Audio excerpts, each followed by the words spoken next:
Savage here. We have a very special guest here today for today's segment. It's a spoiler review of The Last of Us. So I brought in my friend DJ Milez to kind of discuss the game and talk about the whole story, no holds barred. So go ahead, Miles. So, of course, I guess before we begin, spoilers, obviously. So if you don't want to know what the spoiler conversation is at hand. You play as Ellie. Yeah, you play as Ellie. Spoilers. Leave, come back for this because there's a lot on our minds. I think before we begin, Steven, you want to tell them? Yeah, please like and subscribe my channel, 8-Bit Driver, if you like this video. Yeah. Before we begin, I think both you and I can universally agree that when it comes to the gameplay, when it comes to the graphics, when it comes to the overall scope in terms of what you do, Top of the line. Top of the line. Hard to find a game that has better quality and those aspects that you just listed out. Gameplay, presentation. Naughty Dog is at their best doing what they do, and all that shit is a 10 out of 10. Oh, yeah, so please keep that in mind prior to this conversation. So now with both of us agreeing only on that, now let's talk about some of the things I think we have to address. So do you want to go ahead and start off? Yeah, so I'll go ahead and start off here. So the big thing that I wanted to start off with first, before we get into the whole Abby, you delve into Abby about halfway through the game, a little more than half. I want to delve into the beginning of the game. Okay. Where obviously one of the main beloved characters, Joel, is kind of killed in a gruesome, he's like tortured for hours or however long it is. I think it's for at least a couple hours. Yeah. I think. So that was a really powerful moment when I first played through it. I felt pretty angry about it, and I saw a lot of comments online of people being like, oh, I hate this game, I'm not even going to play it because Joel didn't get this like big send-off death. But I think really early on, it set the it set the tone for the rest of the game. Okay. That no one's safe, not even Joel, who was essentially safe in the first game. The hospital and fell off the railing and got stabbed and impaled. During the winter, and was still able to survive through that. Like, not even he's safe. And he made a lot of enemies, so it's only natural that someone would want to kill him in that way. So, I mean, I personally was really upset about it, but I feel like I don't know where the game would have went if he didn't die. Okay, so that's another thing we can both agree on. I think it was expected that he was going to die, right? Even if some of the trailers were misleading, I think we both know that, okay, this was a quest about Ellie getting some type of revenge, and the best revenge for Ellie wasn't going to be if Tommy died or Dina died, right? Yeah, like, it didn't have the same effect. It had to have been Joel. I think if it just caught everyone for a loop, it was just how early they did it on, right? Yeah, like, right in the beginning. Right in the beginning. beginning. Out the bat. Like, you're still doing tutorials and shit. Yeah. And then just fucking like, wah! So I think my complaint with the game is, so you play as Abby, and we see Abby do this horrendous thing to Joel, which I know for a lot of people when they play the game, they're like, oh man, like why would I play as Abby? Like good luck trying to convince me. And for a lot of people, they were convinced that, you know what? After, that's where we disagree. Once you play Abby's story arc and like you see the flashback that like, oh, why did she do this to Joel? It was because her father was the main doctor from the hospital in the first one that Joel eventually killed. The only person that could make a cure. The only person that was able to find a cure and develop it. Yeah, so my thing is, I've heard someone actually made this really good point where they're like, think of a TV show when you get the perspective from the villain, right? It makes the villain more grounded, right? And although you might not agree with the villain, you see where they're coming from, right? So at the end of the day, whether or not you agree with them, you see their perspective. Like Avengers Endgame is a perfect example of, or not Endgame, Infinity War. Or even Black Panther, where you're like Killmonger, right? Like you don't agree with his methods, but you understand why he did it and where he's coming from. And you understand. So my thing is, I understand where Abby is going through with the whole Benja, quest. But my biggest problem is, from a narrative perspective, even if I see where she's coming from and why she had to kill Joel, I think structurally as a video game, you put 10 hours of Abby it was a lot. It was 10 hours. So when you look at this 25 to 30 hour game, and a third, arguably almost half of it, is spent from Abby's perspective, can you imagine watching like The Walking Dead, for example, and then, oh, I see where Negan's coming from. They just give you 4 to 5 episodes of nothing but Negan. Wouldn't that irritate you? To be like, why am I spending so much time with this person I already hate, even if I see where they're coming from? Because the whole time I'm playing as Abby, it's not that she killed Joel. She did it so gruesomely. It was almost, borderline. It was torture. It was basically torture. And there's people in Abby's group that were like, what the fuck? Even in their own group, they're like, what are you doing? When you play as Abby's story and it first starts off, there are little remnants of that. where she's like, she hasn't even talked to some of the people in her group, and it's been like months because they're just so traumatized by what happened. And going back to your point where it's like, you play as Abby for 10 hours. And when I first started playing as Abby, I was like, okay, she's going to have like her own little mini campaign. I'll play as her for like maybe 3 hours, 4 hours or whatever. I was like, okay, you see a skill tree. And I'm like, oh, fuck, how deep is this skill tree? I thought it was going to be like a shorter campaign, 4 or 5 hours, like 3 skill tree segments. And I was kind of in denial playing through. I was going through, I was like, okay, the whole time I was like, I just want to fucking play as Ellie. I just want to fucking play as Ellie. And then it got to this point where I think it was like, I played like maybe 3-4 hours a day. I beat it in like 5 days, where it's like 2 days went by and I hadn't played as Ellie. And I was like, what the fuck is going on? Like, holy fuck, I don't even remember what the fuck happened in Ellie's fucking story. You know what's so funny you say that? Because you were in denial. I just thought they were fucking with us purposely to be like, oh, they're giving us a skill tree because this is going to be like a quick 2 to 3 hour segment. Because when you start playing as Abby, they ended on a high cliffhanger note. The pacing was off. Where you're in the movie theater, Abby shoots Tommy, which you thought he was dead at that point. Jesse is gone. Yeah. Right? Yeah, that's when it goes back to Abby. It goes after the point. Yeah, and then, Ellie's like, please don't kill him. And they said, like, what? Like, I give you a chance to be free or whatever. And then they cut it off, I think. Yeah. In any case, they ended it on a super high note. So then when you play as Abby via flashback, you're like, okay, we'll see where she's coming from. And then the thing that irritated me is that... You're right. As you kept on playing, you're like, oh no, this is gonna... Dude. Like, you're restarting the whole game over, which I'm gonna say this. I know a lot of people are like, oh, what a bold choice. Yes, it was a bold choice, and it was a fucking horrible choice. Because for a lot of people to restart again, playing as someone you don't want to be with, I don't care what people say. If you like playing as Abby, I absolutely hated playing as Abby. Yeah. Well, and there's moments where you said... Yeah. What I said in the beginning of this review, cinematic-wise and what you're doing, like, when the highlight moments in all of The Last of Us Part 2 is when you're going through Abby's fear of heights and you're trying to cross through the bridge. And she falls off. That was amazing. So that's when her campaign gets really fucking good. Yeah. Because I hated playing as her in the beginning as well. But it was about halfway through, after she gets captured by the Seraphites, and then Lev and the other fucking chick, and Kara or whatever the hell, I don't even remember her name. Yeah. She ends up dying anyway, spoilers. But like that's when her campaign really started picking up. And honestly, I liked the gameplay in Abby's campaign more because it was more action-packed. Yep. She was fighting against more interesting enemies because I just found the Seraphites to be more interesting enemies than the wolves. And you don't see like the Seraphites in Ellie's story until 8 hours into the game, like a good amount into her story. And you'll maybe fight like a couple of rooms of Seraphites, but that's it. But all of Abby's campaign, for the most part, is against like this really cool enemy type that whistles at each other. You had no idea what the fuck. These religious fanatics. Yeah. The whole gameplay around Abby's section was fantastic. The action, she got a fire shotgun, she got fucking crossbow, like all this dope ass shit. But it just took me a while to fucking warm up to her character. And I'll tell you exactly the moment where it happened to me, where I was like, okay, like I really like Abby's story. It started when she went back to go save Lev. When the chick like needed to get surgery, and then they had to go to the hospital. Yeah. Abby's afraid of heights, and she falls into the pool.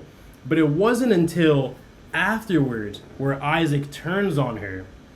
And then someone else like shoots Isaac or whatever, and then they get away. It was Lev's sister. Yeah, it was Lev's sister who ends up dying. She like shoots him, and then they get away.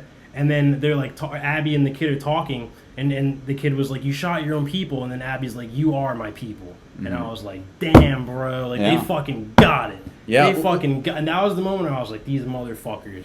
I'm not going to deny that wasn't powerful, but my whole thing was, and this is my problem where, one, now I think the length of the game is too long, because although those things maybe you had to keep, my biggest issue, right, and this is why I did not like playing as Abby, is I don't believe her character would have gone through those fucking great lengths to save Lev and her sister. So then once she goes back to the aquarium, has sex with Owen, then realizes, you know what, I should check up on them again. I'm like, I don't believe you would have done that. And I'll tell you why. Because the whole part, and I'm going to jump around here, when you're playing as Ellie, there's parts where a lot of people say, oh, it was too hard to play as Ellie because of what she did to like Nora, right? And Mel and shit. Mel and Owen. It's like what she did to them was no worse than what Abby did to Joel. No. But here's the thing. Ellie's quest for revenge, even when she did it, she was trying to hunt down one people. Even when there's the 8 people, right? Like in a drug lord case. She really wanted Abby. She really wanted Abby as the one and only. And when she killed Nora and Owen and Mel, she said, listen, I need to find Abby. Give me the location where Abby's at, and you guys can be free and do what you want. They tried to kill her. And they all tried to kill her. That's why they got their comeuppance. That's why everything with Ellie, post those events, right? When she found out Mel was pregnant, when she killed Nora, right? And she realized, whoa, I think I went a little too far in terms of the torture department, right? Yeah. She immediately regretted it, right? And you saw those actions where she had to sit down, and especially with Mel, she threw up and she's like, oh my God, what's this monster I've become? Switch it over to Abby. When all of Abby's friends are slowly dying one by one, she doesn't even have time to really think about, but she doesn't even through dialogue with Lev or the other girl. She has no fucking remorse for her close friends. So now you expect me, the player, I should assume that she now might have some sort of remorse or might check up on Lev once they save them, right? I would say, I see what you're saying. Yeah. But I think that she went back because she killed Joel and she traveled however many thousand miles and she still felt like shit after. And I think she arguably felt even worse after she did it because her friends didn't want to talk to her after. Yeah. And so like not only she got her revenge and it was bittersweet. It was actually worse getting the revenge than not getting the revenge. And she kind of saw what Ellie didn't see until the very end of the game in that California scene. Of course. Abby figured that out in the beginning of the game. So the entire point of the game, she's already through the revenge. Like, and Ellie's on the quest. Ellie's on the quest for revenge, and that's why she saved Ellie's life in the theater when the two stories finally link up 20 fucking whatever hours later. When they finally link up and they have that battle in the movie theater, which is fucking scary as fuck. I was like, I don't want to fucking kill Ellie. Oh no, let me tell you. Sorry to cut you off. No, the first time I played that, I actually stood up as Abby so Ellie could kill me. Yeah, I did not want to be I didn't want to fucking kill Ellie. I was like, you're going to make me fucking choke out Ellie? Like, fuck this shit. And I was scared as fuck that they were going to do that. But thankfully, they didn't do that. But I think that she let Ellie and Dina go because she had already given up on her quest for revenge. She had lost most of her friends because of it. She is no longer a part of the Wolves anymore. Because she realized they were fucking crazy and she was a Firefly to begin with, and the Wolves are just, I mean, they're the ones who broke the truce, you find out later in the game. They're the ones that killed the mother. And Firefly started using her words and fucking twisting them around and shit. So she was just kind of over it at that point. She was just like, Lev is my dude. I need to protect Lev because Lev is the most innocent person in the whole fucking story. He's probably the reason why she didn't go through and kill Dina, because he was like, Ellie, stop. Oh yeah, no. Of course, he was the reason. He was the most innocent character in the game. And at that point, once Lev's sister died, that became her new mission, was to take care of Lev. And that's what she wanted to do. It was also partially because she didn't want to be in the aquarium after. She was like, I need to get away from Owen. I just fucked him and Mel's right there. I need to fucking... It was a combination of her being done with shit and just needing to get away from there.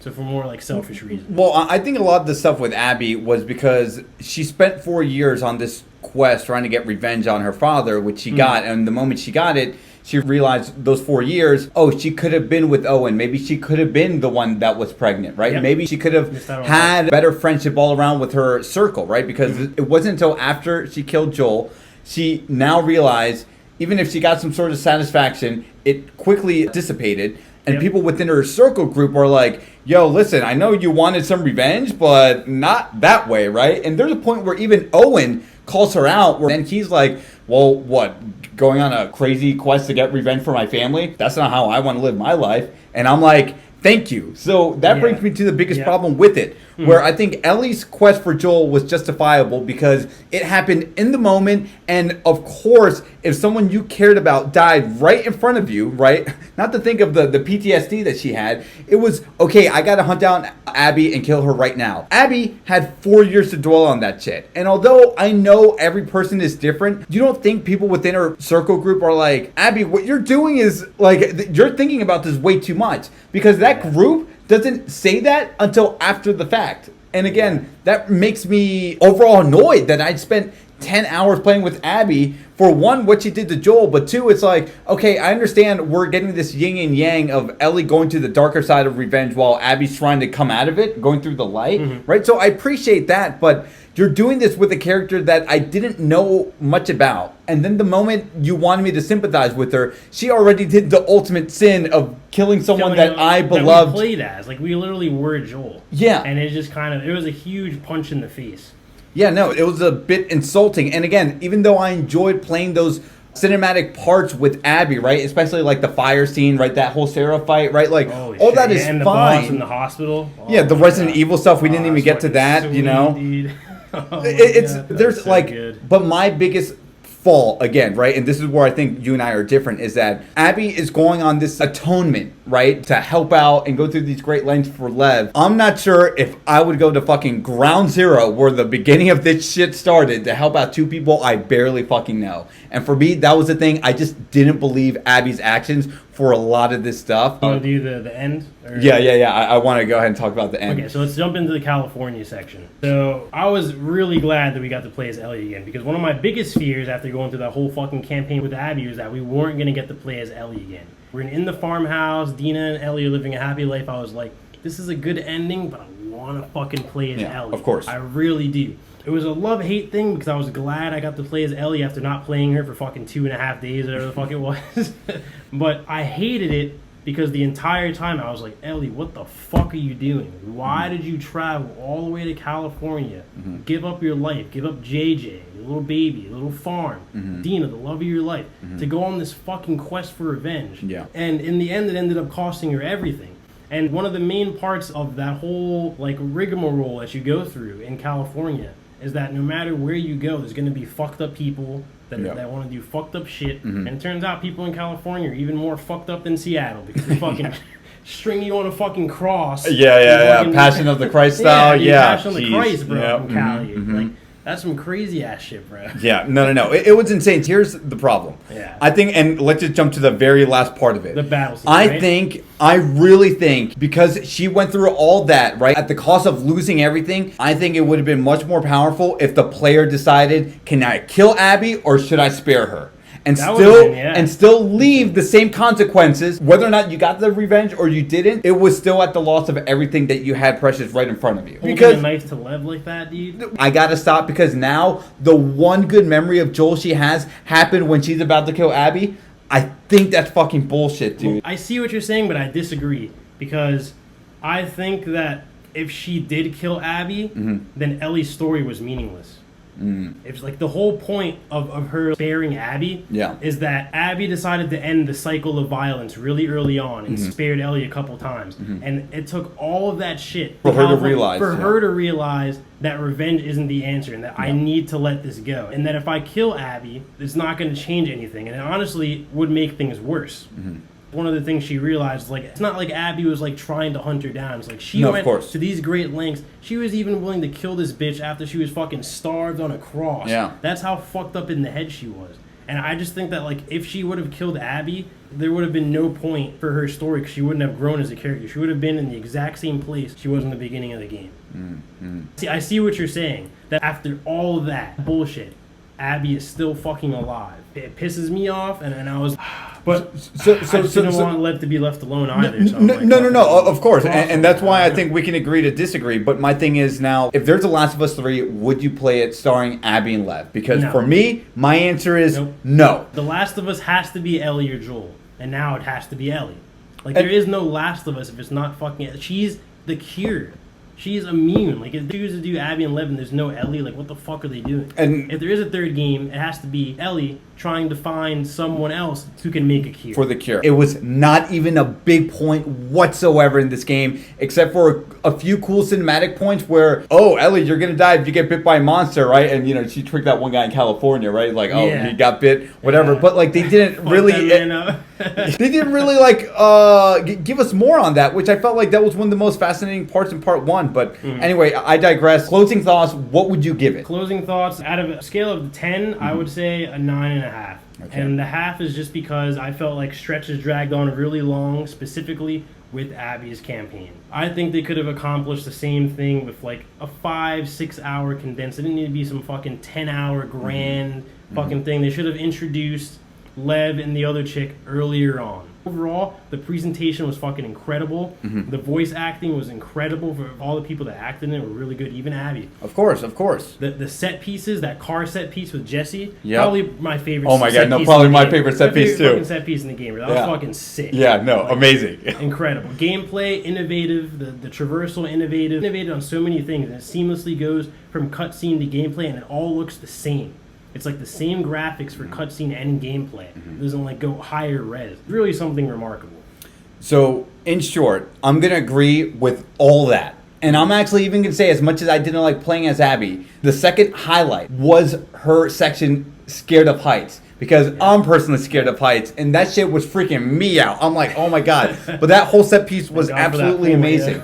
But on a scale of 1 to 10, and I'm going to take back that 9 from our original phone call. I called up Steven. I had to talk about it at length. But the more I think about the length of the game, I felt like they added fluff just for the sake of fluff. I didn't agree with a lot of stuff with Abby. And I think why I'm docking so much points is going to be off the story alone. I'm giving it an 8 out of 10. That's fair, bro. If the story didn't speak, it's still a fantastic game, and I understand what they're trying to tell me, but I think a lot of stuff with Abby did not jive with me. I liked Abby's campaign more in the end. For sure. Than Ellie's campaign, because Ellie, like, you say, like, I don't agree with some stuff Abby did. I didn't agree with pretty much anything Ellie did. Like, Ellie was just a fucking monster in this game. Well, and understandably, I understood her decisions really early on. It was really just the last like segment in California where I just really didn't fucking agree with what Ellie was doing. My one last rebuttal to that is I think they made you purposely hate Ellie because she was more of the monster, and they wanted you to like Abby more, right? Through segments of like, hey, here's us playing with the fucking dog. I'm like, I see what you're doing, Naughty Dog. Like, fuck you. Like, I don't care that I'm playing with this dog, right? Because guess who didn't kill dogs? Abby, right? But guess who had to kill dogs? Ellie, right? So they so they purposely made Ellie more of a villain so you can see her darker story path instead of reconciling with Abby and her lighter path, right? But anyway, if you want to find me, your channel, check me out, DJ Milez. I talk about anime and So. All right, like and subscribe to this video. 8-Bit Driver. Till next time, toss the clock. Peace out, y'all. Take care, guys.